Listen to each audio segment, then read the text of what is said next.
Hello, everyone, and welcome. My name is Jeannie Sanders, and on the line with me is Kayla Lindsay. We head up the training team here at General Code, and we're happy to be with you today. Thank you for joining us to talk about good practices for engaging the public in online meetings.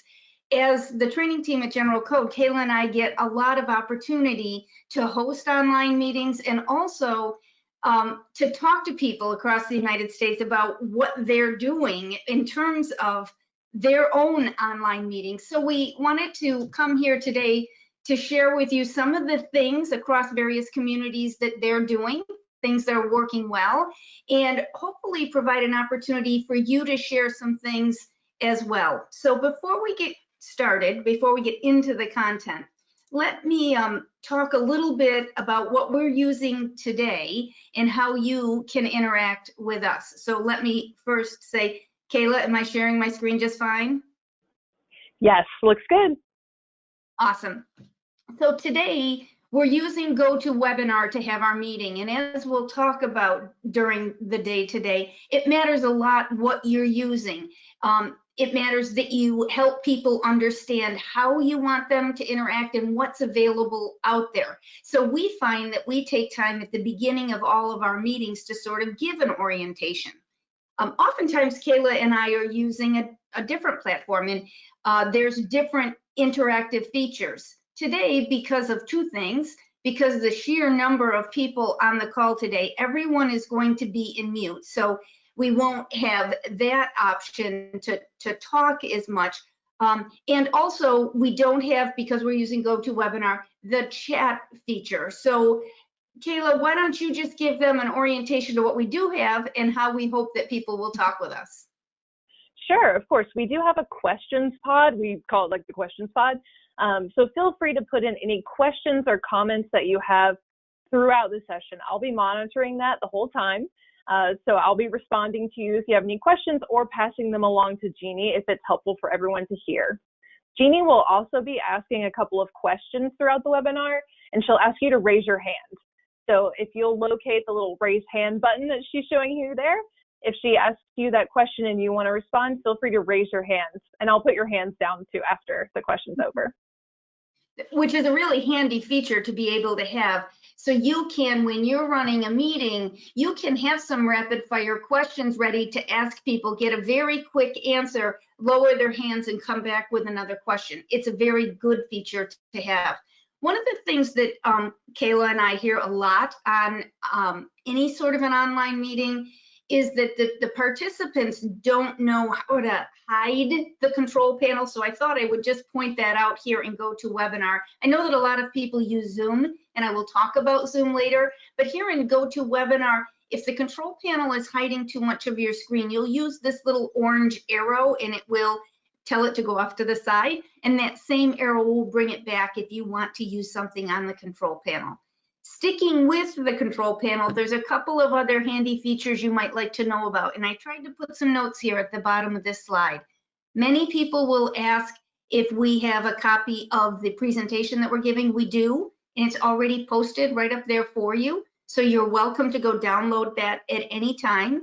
And then further than that, many people will ask about a recording, and we are recording. Are we, Kayla? Yes.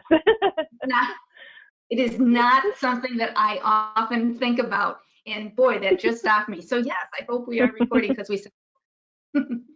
All right, so that's how we're going to do. Let's start by practicing. If everyone can find the questions pod, questions or comments, and just type in there where you're sitting right now. So Kayla and I are in the Rochester area, and some of our colleagues are, but around Rochester. If you want to type in what state or what city you're joining, that'd be really helpful, and that'll help us know where people are from. So far, the winner for the furthest away is Seattle, Washington, which is amazing. North Carolina, I'm from Tennessee, so I'm always happy to see that.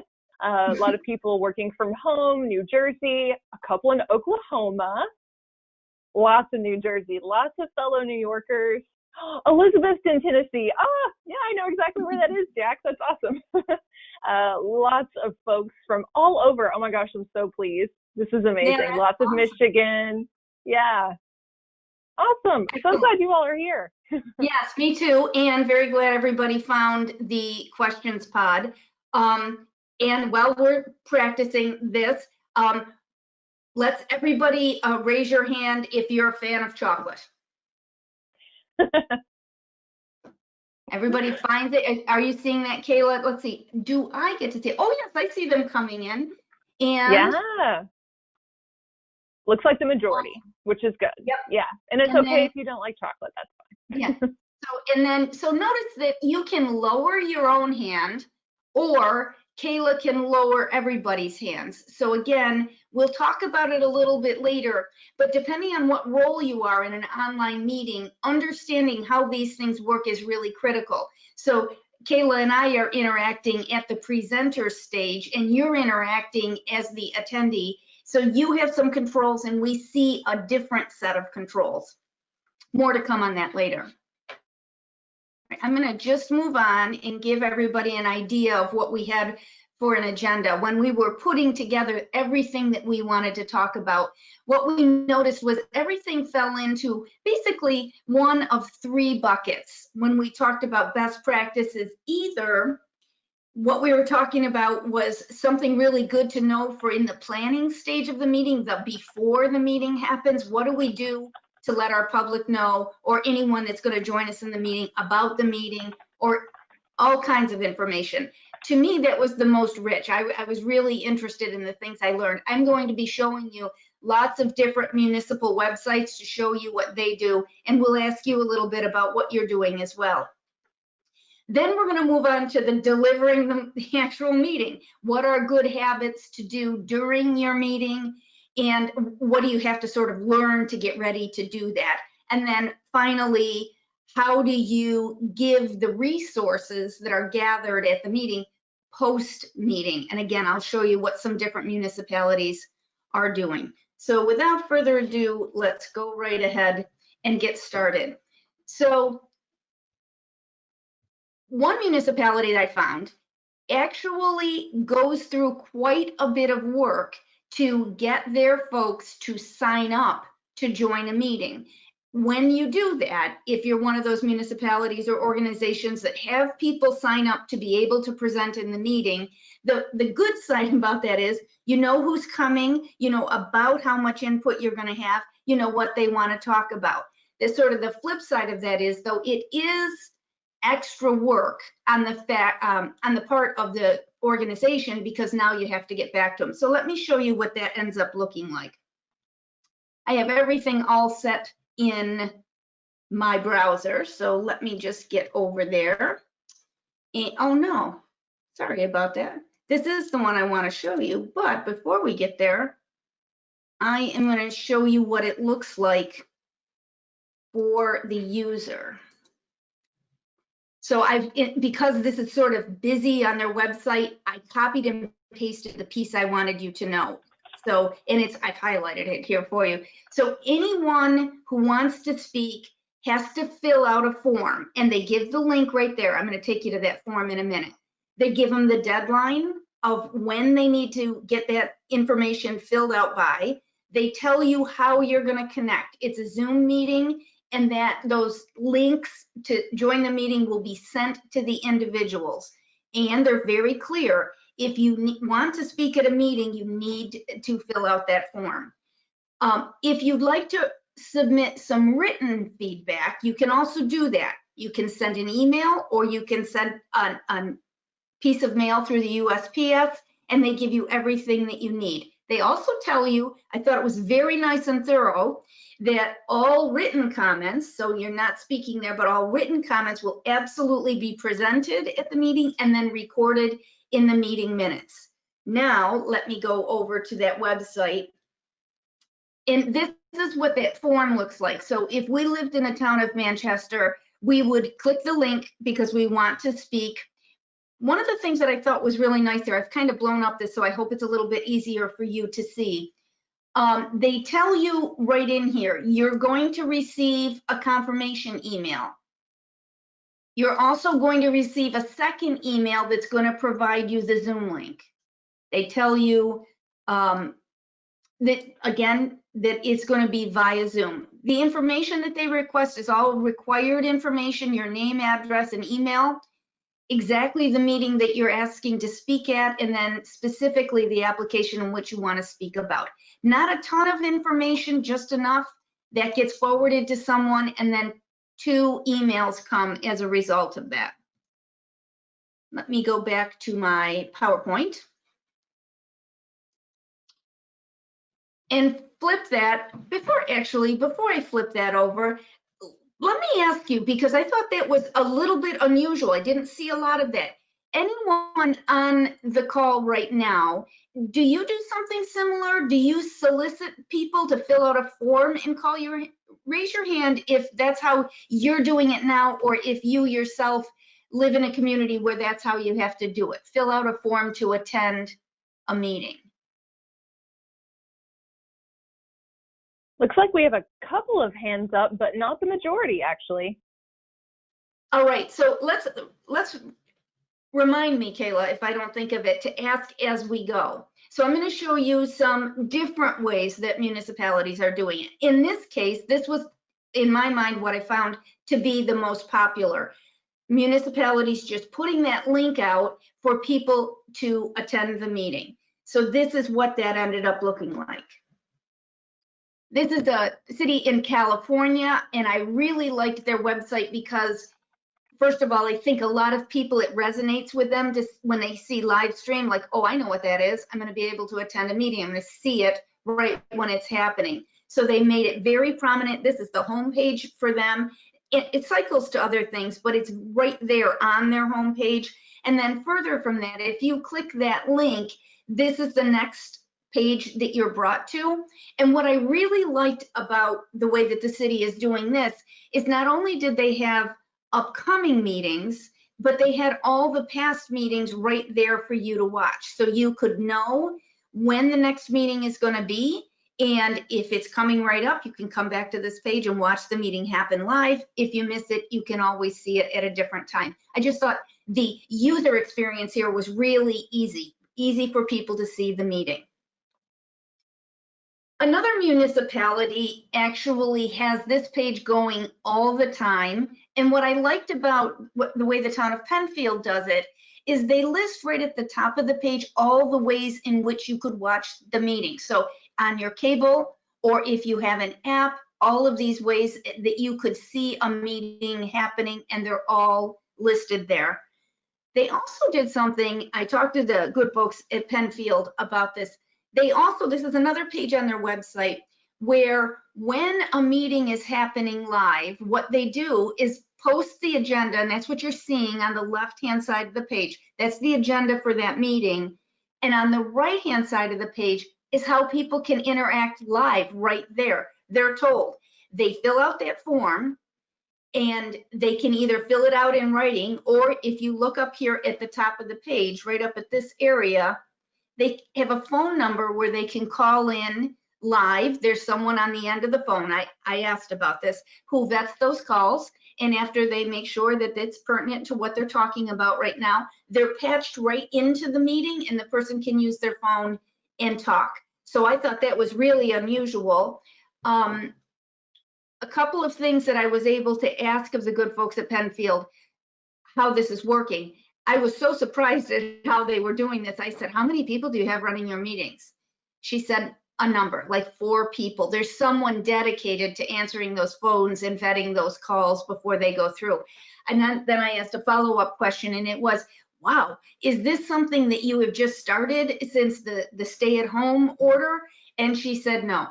We've been doing online meetings like this for some time. They've gotten much more extensive since the stay-at-home order, and a lot more people taking advantage of it. But we were all used to doing it prior to that, so there wasn't much of a hiccup when this started. So I'm just going to go back through these for a minute.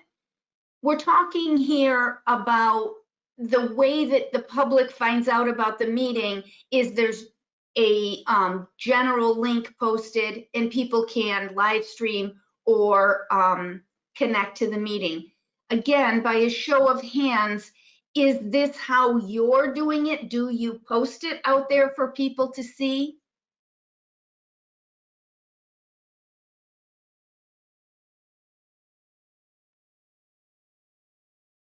I'm seeing a lot of hands come up, about 50%, I guess, so far. Awesome. Awesome. Now I'm going to highlight a couple of more communities because I thought that they went above and beyond in terms of supporting their public. So in this case, we're about to go to a community that has several ways the meeting is available, and I thought they did a great job on their homepage. So let me get over to my browser for a second.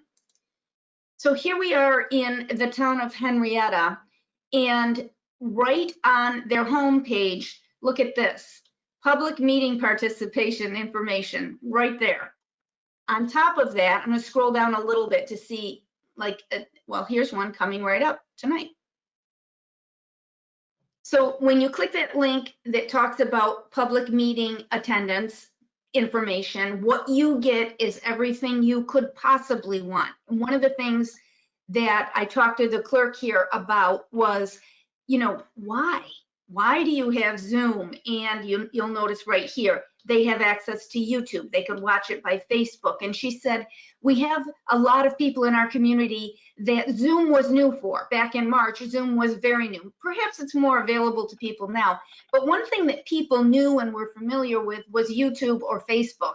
And so they were comfortable, and we could serve them by using a platform that they were very aware of. One of the things that I was really impressed with is if you take the time to read it, look at this. You're viewing and listening only if you're using YouTube and Facebook. Now, if you choose to come the Zoom method, this allows you to ask questions or make comments. They give you the link right here to join. They have gone the extra mile with the password so that they won't be Zoom bombed, and they can close their meeting if they want to. It seems like they have dotted every I and crossed every T here in Henrietta. They tell you right here, how do you speak? They're going to have you raise your hand. If you're using your telephone, they tell you how to do that. And then when it's your turn to speak, the meeting host will unmute you and allow you to address the board. Again, isn't this awesome?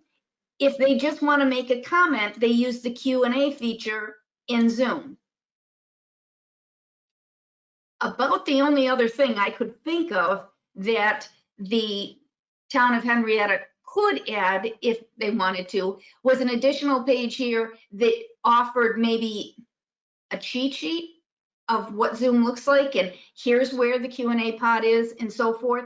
But this was really well thought out, I thought, in getting people to come to meetings.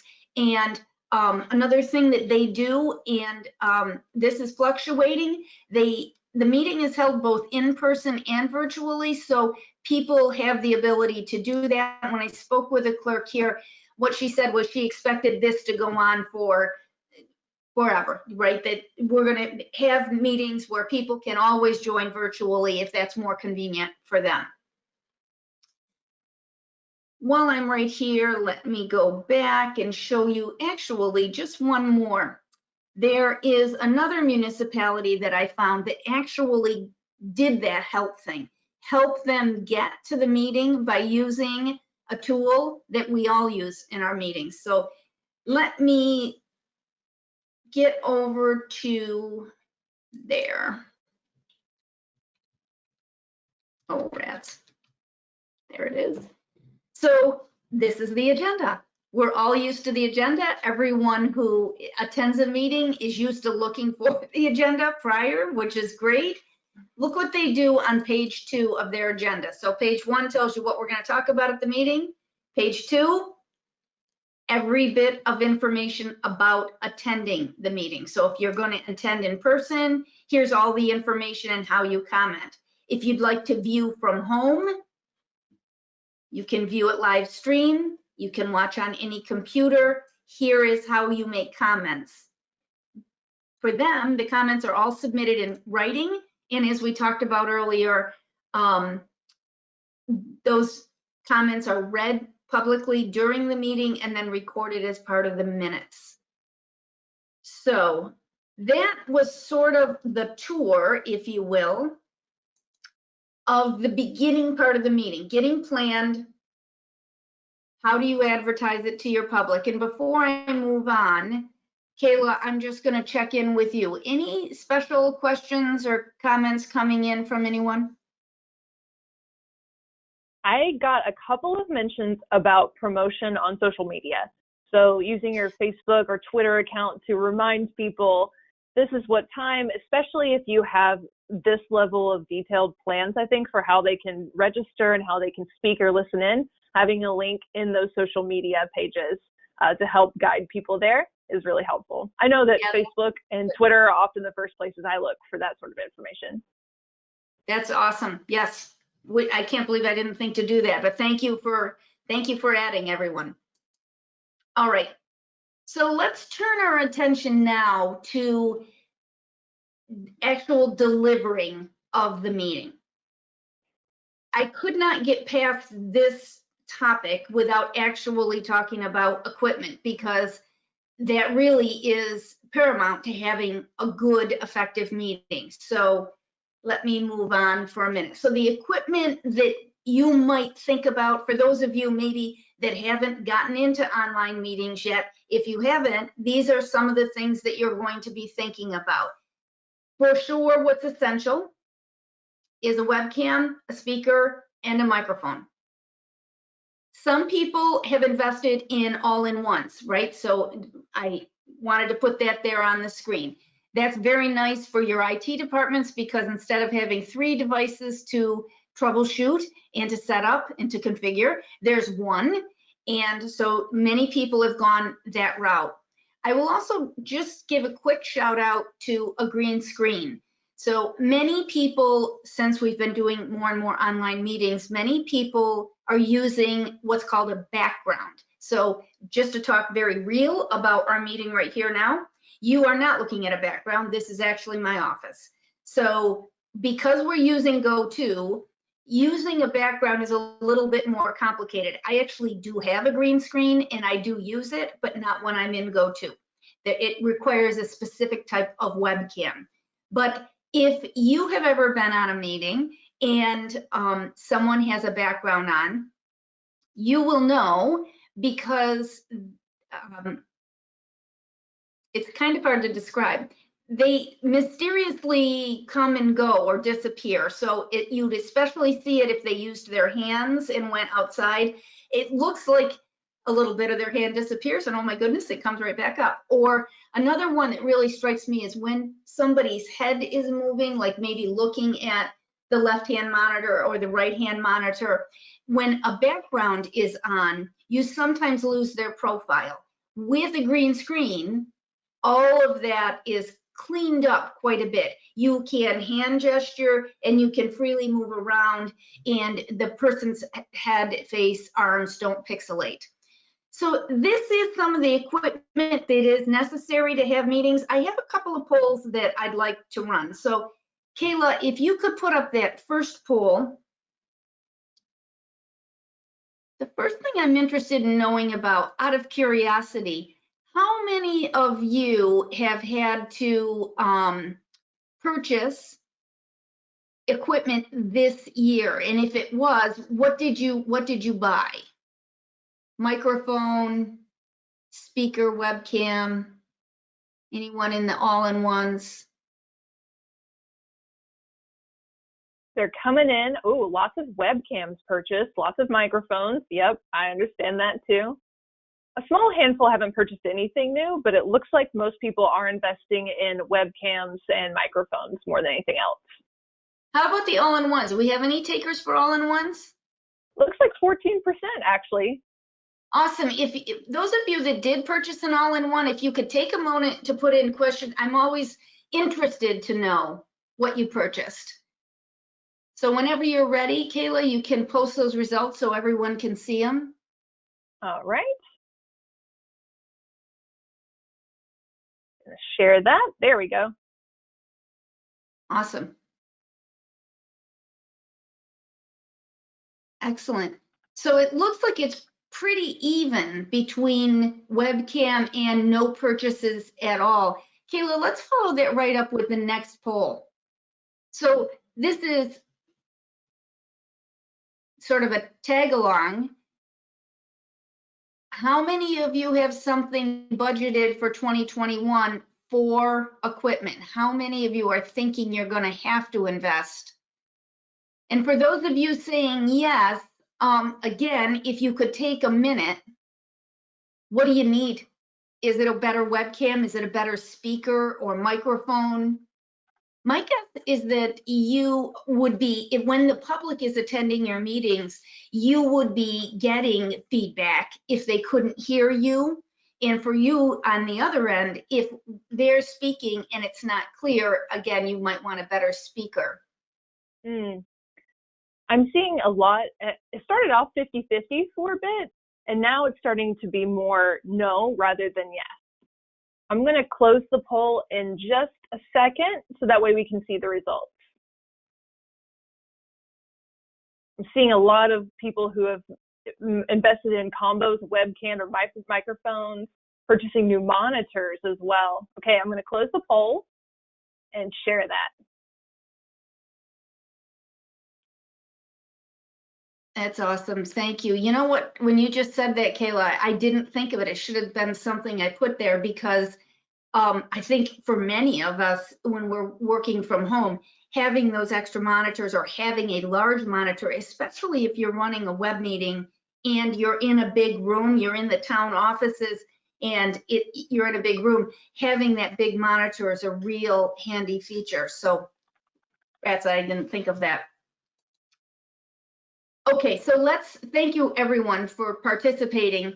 Let's turn our attention to using the tools. So I alluded a little bit to this in the beginning of the webinar, but this is really critical. So the tools that you have to connect with people, to communicate, to get their feedback are probably the most important one is that microphone. If they can't hear you, or you can't hear them, then it's a deal stopper, right? So that is interaction and it's very, very critical. When you're having a live meeting, Kayla and I do this a lot.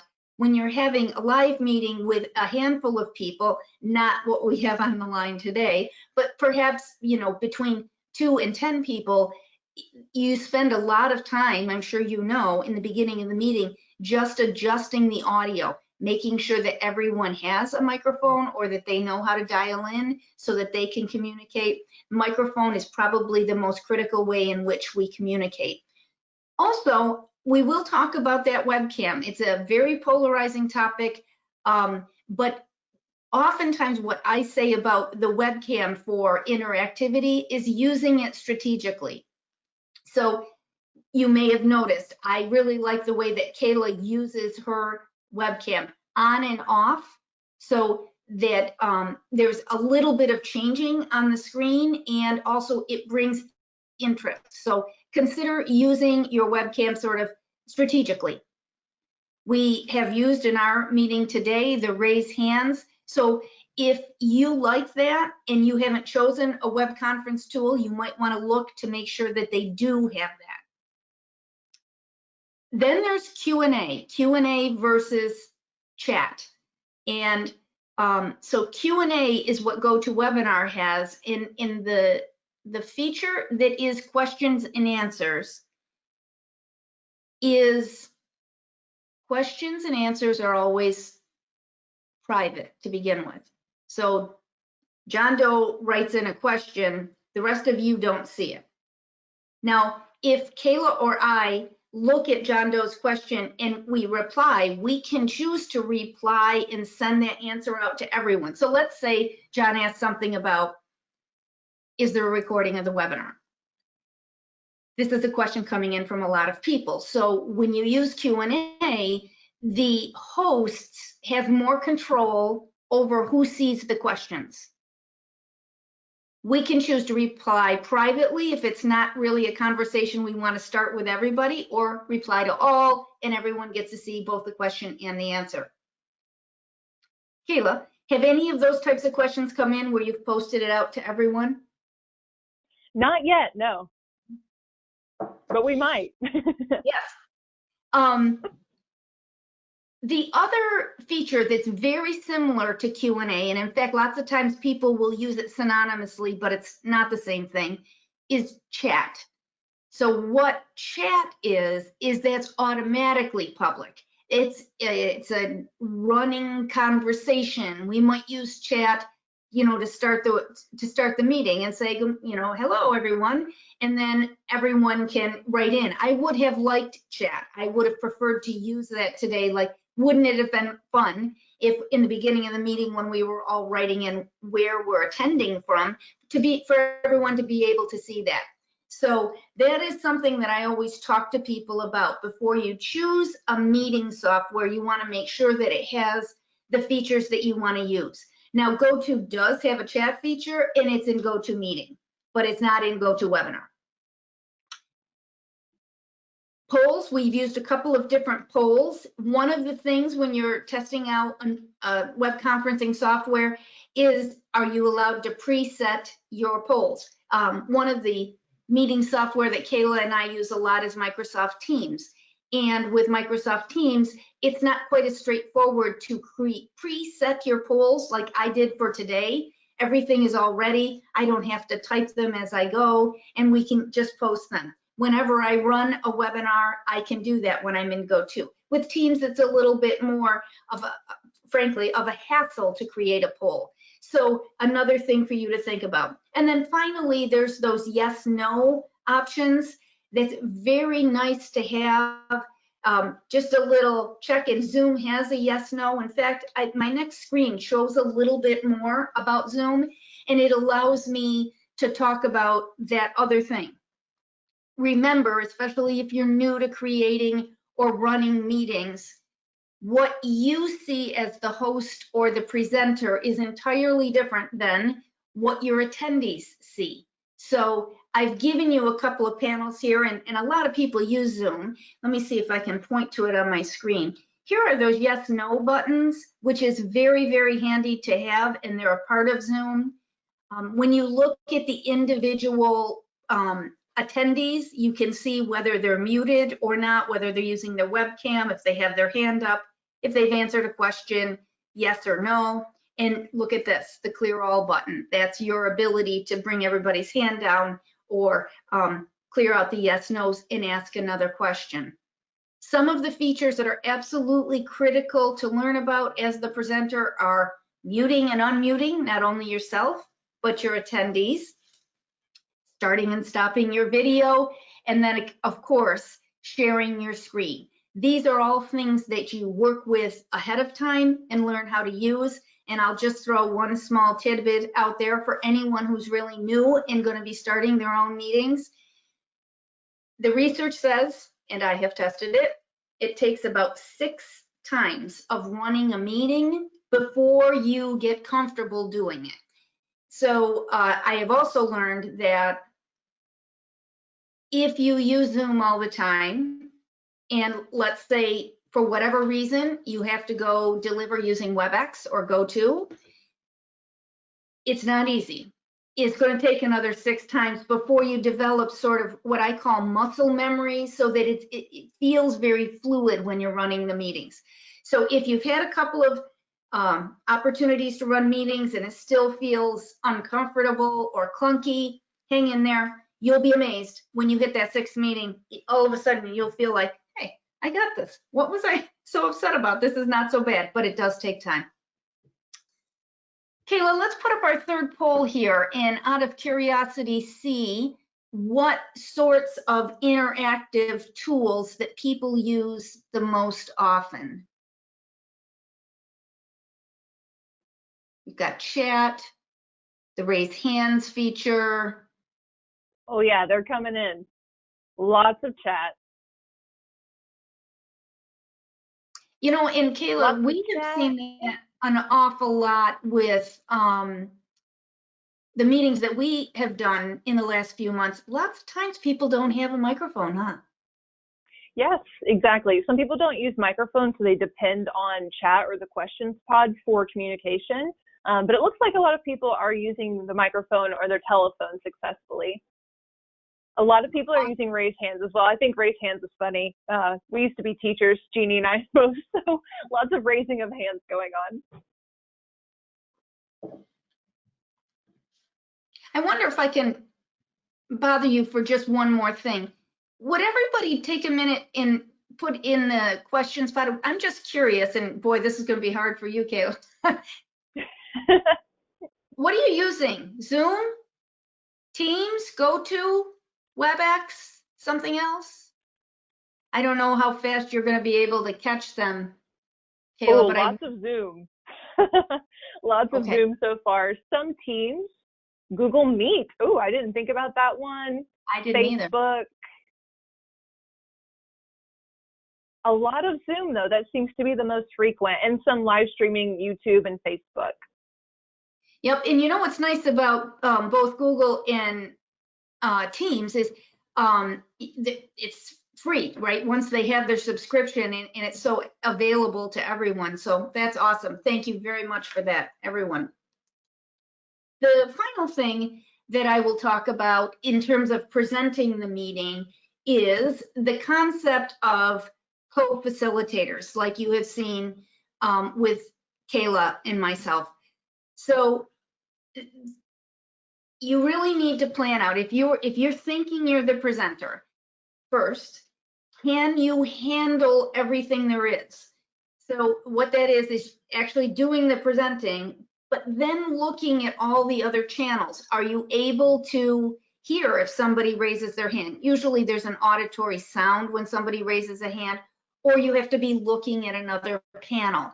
Are you able to manage both the chat and you're presenting at the same time? And generally speaking, it is very helpful to have at least one other person. I will tell you from my work in doing meetings, the biggest thing to making that a success is talking with the other person and having a clear delineation of the roles. What are you going to do? What am I going to do? And how are we going to check in with each other? So some of the things you might consider thinking about are here on this slide. Who's going to respond to the questions? Who's going to manage the polls? Who's going to do the live questions and comments? You might need a third person, right? When I spoke with those folks at Penfield, and we've got somebody running the meeting, we got someone else running the Q&A and anything that comes up in raised hands, then we have yet a third person answering the phone and patching those in. So you may actually have more than one co-facilitator. Let's see, Kayla, I've forgotten anything else with respect to doing co-facilitators. I will mention it's good to have a backup just in case of audio issues or video issues or any sort of technology. A lot of times I'll be the one who's watching the questions if somebody is having audio issues, or even Jeannie, if you happen to have an audio issue, I've practiced with you, I know the presentation well, I can at least get it started and get everything ready. So it's always good to have a backup anyway. I will also mention too, it's good just to have another brain to help you prep your meeting and with your meeting.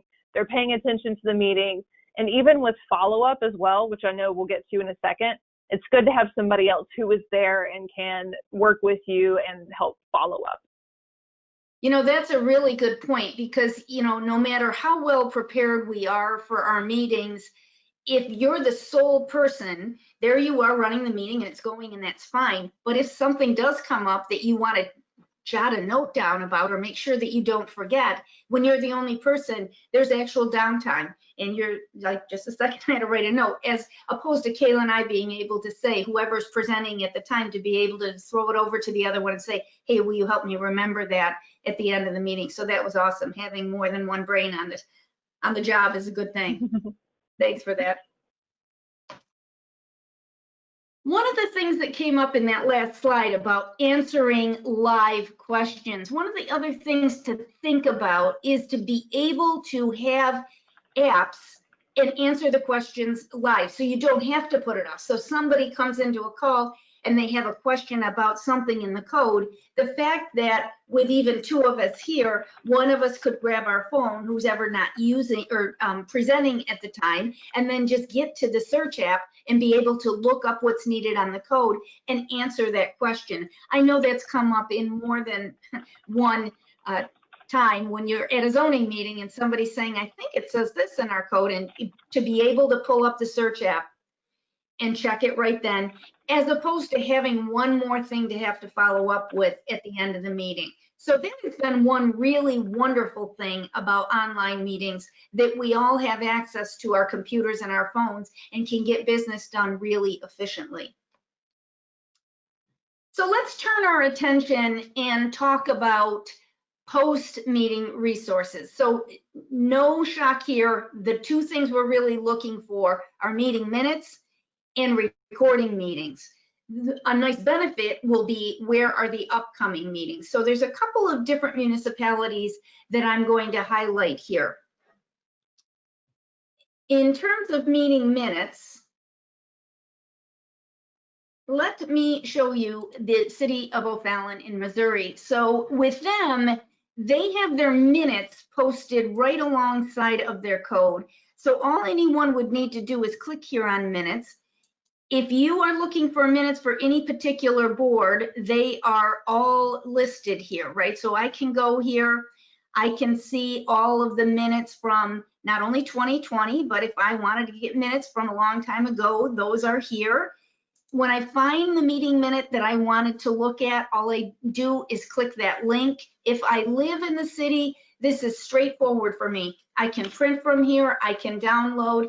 And one of my most favorite things about the way that they post their minutes is the searchability of it. So, you know, in the city of O'Fallon, I did a little work to get ready for this. At some point recently, there was a meeting where an innovation award was given. And so if you worked there, you might say, when was that meeting where the innovation award was given? So I'm just going to type that in the search, and you know, clearly this is not something that's in the code, but you can see there's 9 instances where innovation award was spoken about at public documents. And here it's very easy for me to get to that, because in my mind, pretending I work for the city, I know it was in meeting minutes and it was fairly recent. So I'm going to look at just 4 results. And I know that it was a city council meeting, and what do you know? Oh yeah, it was a September 10th meeting, and this is a direct link to that. One of the other things I like that the city of O'Fallon does is, I'm going to go up to the top of their code here. Not only do they give you quick and easy searchable access to their minutes, they also tell you, hey, if you're looking for the agendas, those are over on the city website. And here's a direct link to them. I'm going to open that up. It takes you right to that place where the meeting agendas are, fully searchable, readable, and downloadable, just like we saw with our minutes. So I wanted to highlight the city of O'Fallon because they do such a very good job of making it very easy for everyone to get access to these. And I don't know, because I don't work in the city of O'Fallon, but I have to believe that the amount of calls coming into the city looking for those documents is really minimized, because they do such a great job of showing that. Now, back in my PowerPoint slide, we talked about the next thing I'm going to talk about, since I'm right here, I'm going to stay, is your way to see upcoming meetings. And I found this city in New York State, the city of Jamestown, and I love the way they have their meetings posted. First of all, I loved it that on their homepage right there is a link to the live stream. And this is perhaps one of my favorite things. It feels like New Year's all the time. The ball is dropping. This particular meeting coming is going to happen in 0 days and 2 hours, 15 minutes, and 27 seconds. So you know that this meeting is coming. And then over here on the right-hand side are all the meetings that have happened in the past. And so the recordings are right there. Just a really nice job of advertising how to see the meetings, whether they're upcoming or what's coming in the future. Let me go back to that.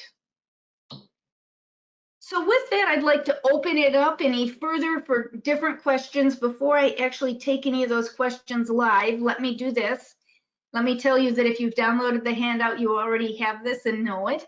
The next webinar in our Emerging Resilient workshops is coming up in the middle of December, December 9th, the essential elements of successful zoning codes. That's available to register right away. Here is the last slide, is contact information. If any of you would like to further the conversation, talk at all about running meetings or get other ideas, if you would like information about the resources I used today, I'm very happy to share any of that. So what I'm going to do is go back to this slide here and let you know we're open for questions, and you're welcome to stay and listen to the questions. And whenever you're ready, you can jump off the call. And we want to say thank you very much for coming. So Kayla, is there anything that's come in so far? I do have a question really quick. If you go back to the technology slide, the one with the background and all of those items, what is the little all-in-one device? Top This left one there. right Yep. here. This particular one is called the Owl, the Meeting Owl. And I put it up here because I was really intrigued. I wish I could use one. I haven't used one yet. So an all-in-one device is nice, as I said, because your speaker, microphone, and webcam are all in one, and it's very nice to not have to support 3 different devices. This particular one intrigues me because the way the Owl works is like a real owl. You put it in the middle of the table, and its head spins around like a real owl. So if we were all in a, well, if Kayla and I were in a room together and you all were joining the way you are remotely, when I speak, the owl turns around and looks at me, and that's what you would see on the webcam. And when Kayla speaks, the owl turns around and looks at her. And so it is really nice. There's a lot of videos you can see about them. It's an expensive piece of equipment, so you definitely would want to watch those videos and see the features it has. But yes, that's an owl for anybody interested. Ooh, any idea where they can purchase the green screen that hooks to the chair? That's so cool. Yes. In fact, hold on one second.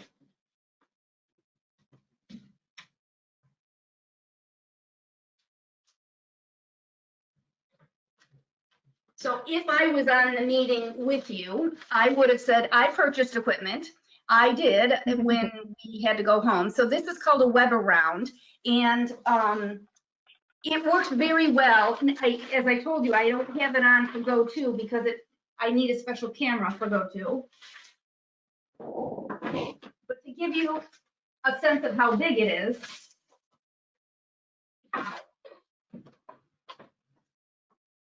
that's it.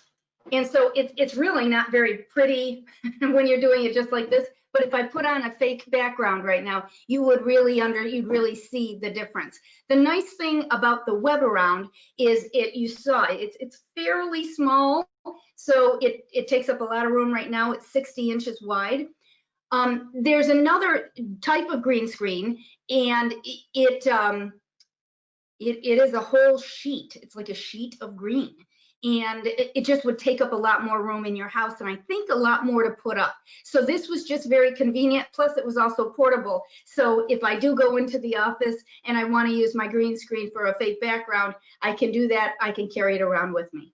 I got a good question from Lisa about your experience with all the different platforms, Zoom versus GoTo. What are the benefits, if there are different benefits for each one of those? Yes, so I think that if you talk to anyone, you have your favorite things about each of them. So I will do that. And I wish I had a way to show this to you. This is one of those times when you wish there could just be magic and everyone could be like behind me right now. I'd like you to see. I mean, with GoTo, my very favorite thing about GoTo is there's a pod that you don't have that Kayla and I do have. It's called Audience View. So with just my head turning around like this, I can see what you see. Sometimes we forget to share our screens. Sometimes there's technical difficulty and the screen freezes, and I can tell. when I'm working with any of the other platforms, I have to have my second computer right next to me. I dial into the meeting with the extra computer, although that hurts bandwidth, right? But I do it because that's a really helpful feature to see what your audience sees. So with GoTo, my favorite thing is audience view. With Zoom, I love the yes, no. That is so very helpful to ask questions, and people can give the thumbs up or the thumbs down. Also with Zoom, the way they handle the video is awesome. They have really streamlined their security so that you can make it so that you can lock your rooms, you can have waiting rooms. I have nothing to complain about in Zoom at all. I really think that that's helpful. I'm thinking.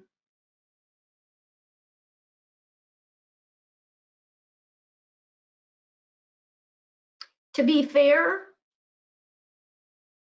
Webex does what all the other platforms do. I personally am not as fond of Webex because it changes where your controls are. So when you use Teams, when you use Zoom, when you use GoTo, no matter what, your control panel is your control panel, whether you're presenting or whether you're not presenting. It's something you can count on. With Webex, it has this, usually your controls are on the bottom of your screen, but the minute you start sharing, they go to the top of your screen and then they hide. And so for me, it took me a long time to get used to that, but I know it now. In fact, I presented yesterday in Webex and I felt like I had to get my sea legs about me, but you fall back into it pretty easily. One of my least favorite things about GoTo is the background issue. I really do like using backgrounds, and you have to have a special webcam to be able to use backgrounds in GoTo. Teams is very simple and very straightforward. Same thing with Zoom and Webex. You can use those backgrounds. So I think that's it. If anyone wants to write in the questions pod what they feel about the various platforms, go right ahead. Jeannie, we also got some questions about, looks like open meeting requirements. I believe that's New York State, if I'm not mistaken, where the meetings have to be available to everybody. So it looks like they've got some questions about that. I think that I'm not sure though, as far as laws are concerned about how recording of meetings goes, but that might be something that we need to research a little bit too. Yes, I think I would have to research. I can't comment too much on that. But if you are right, Kayla, that would account for, when I was doing the research and getting ready for our webinar today, I found just a gold mine of various ways people advertise their meetings in New York State. I actually had to work hard to find out how that is happening in other states. So it could be a state-by-state thing. Yeah, it did seem like the ones that I saw in New York were very, very open about hosting it in different places, recording it, making sure as many people as possible could call in. Someone did mention that people don't have a lot of access to technology. There was one, I believe you showed, Henrietta, where people could call in on the phone during the meeting. So I think that is a good way to work around it. It's, I think a lot of people are in a tough spot right now since we're all working at home, but most places, the examples that you gave seem to provide as many options as possible. Yeah, you bring up a really interesting point though too, in that when people, the use of the telephone is very polarizing, because it's great, everybody knows how to use a telephone, so you don't have to teach them, just as long as they know the phone number to call, it's awesome. The flip side of a telephone is, when people do call in on the telephone, you as the presenter or the host of the meeting lose your ability to mute them. And beyond that, heaven forbid they've called in from an office and then they put you on hold, because then the hold music is going to come through. So two different things to think about there. The telephone is awesome because people know how to use it, but it does have a little bit of its own issue.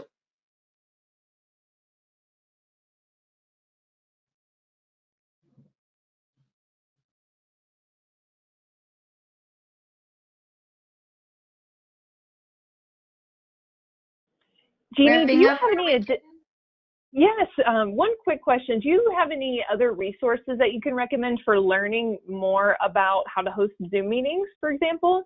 I haven't done a lot of searching around, but somebody did ask if there are any YouTube videos that you know of.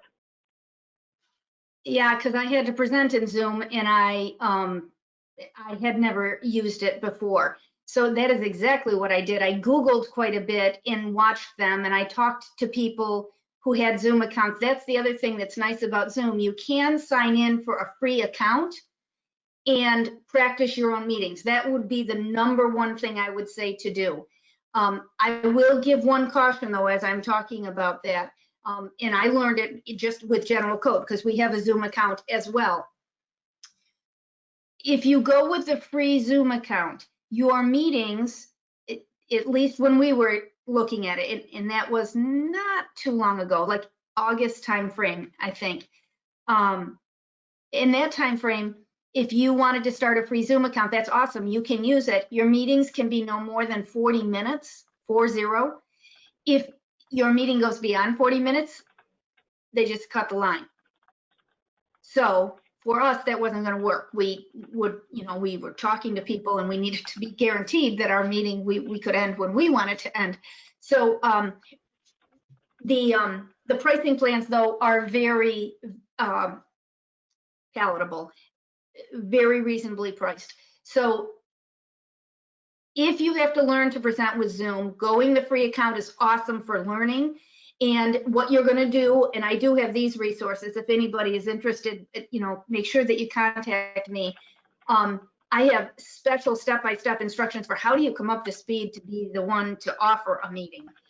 So that's what I would say to do. Get the free account in Zoom and then follow my step-by-step procedures, which you won't be surprised is 6 big steps, because once you even finish your training program on it, the first time you host a meeting, you're going to be proficient because you've already run your 6 meetings. So getting the free one, they're all practice meetings with people who are willing to do this with you. That is the best way to learn. And like I said, reach out to me and I will get you some links to some videos that I used. I should have come prepared with that.